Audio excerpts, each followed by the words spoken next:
Hi, today I will show you how to edit AnyApps audio. To begin, open Settings. Next, press Sound.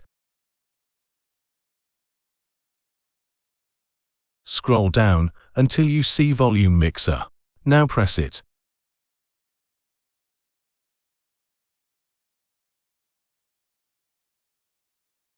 Click here to mute or unmute any app. You also are able to adjust AnyApps audio using this blue bar. You can also press Reset to regain audio in any app. From watching this video, you will now be able to adjust AnyApps audio to your liking. I hope this video was able to help you.